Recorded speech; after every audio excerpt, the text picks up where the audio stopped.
ప్రకటన గ్రంథము 21వ అధ్యాయము 8వ వచనం చూడండి. 21:8. ఎవరెవరు నిత్యరాజ్యానికి వెళ్ళరో ఇక్కడ రాయబడినది.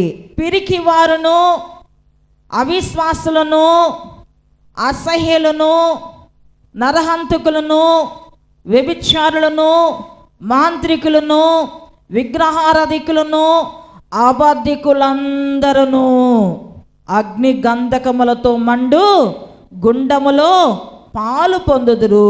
ఇది 2వ మరణము. కనుక లిస్ట్ ఇవ్వబడింది ఇక్కడ. భయంగా ఉందా ఈ మాట చదువుతుంటే? ఈ మాట చదువుతుంటే ఎలాగుంది? భయంగా ఉందా? ఏముందలే అనుకుంటున్నారా? కనుక దేవుని యొక్క సన్నిధానంలో ఎవరెవరు నిత్యరాజ్యానికి వెళ్ళరు, ఎవరెవరు అగ్నిగుండానికి వెళ్ళిపోతారు అంటే, ఫస్ట్ ఆఫ్ ఆల్ పిరికివారు. ఎవరు? పిరికివారు.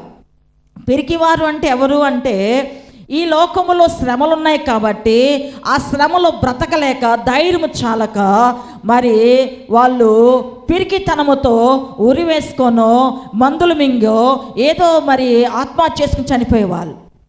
ఇలా బ్రతకడానికి ఇష్టం లేని వాళ్ళు, ఇక నేను చచ్చిపోయి నేను ఈ శోధల నుంచి తప్పించబడతాను, ఏదో ఒక మందు తాగేస్తాను, ఏదో ఒక ఉరి వేసుకుంటాను, లేకపోతే ఏ బస్సు కింద పడిపోతాను, లేకపోతే ఏ సముద్రంలో పడిపోతాను, ఇలా రకరకాలుగా ఆత్మహత్య, బ్రతకడానికి ధైర్యం లేని వారు పిరికివారని బైబిల్ సెలవిస్తుంది.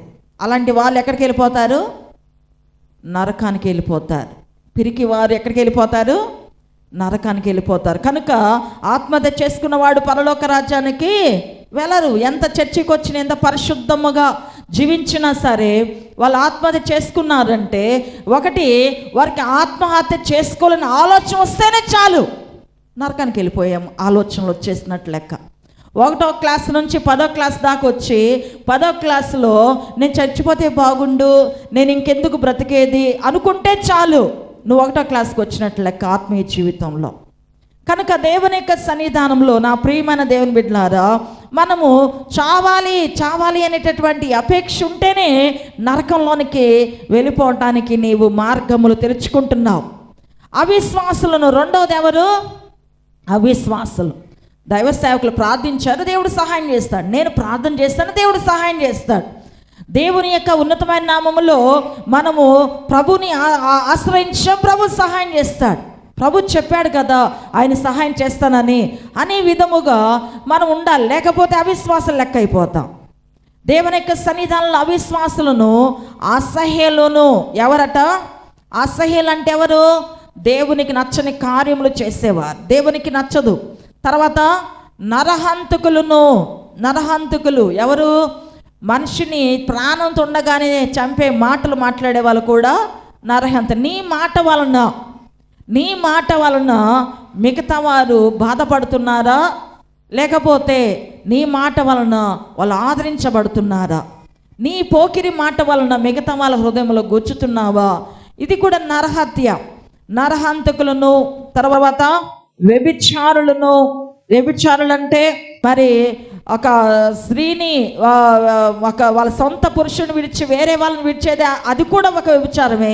అయితే బైబిల్ ఏం చెప్తుందంటే, వ్యభిచారం ఈ లోక స్నేహంతో వ్యభిచారం. ఈ లోకంతో స్నేహం చేస్తే వారిని ఏమంటుంది బైబిల్? వ్యభిచారులు అంటుంది. తర్వాత మాంత్రికులను. ఎవరు వెళ్ళిపోతారు? మాంత్రికులను, విగ్రహారాధికులను, అబద్ధికులందరూ. అర్థమైందా? అబద్ధికులందరూ అగ్ని గంధకములతో మండు గుండములో పాలు పొందుదురు. ఇది 2వ మరణం. అర్థమైందా?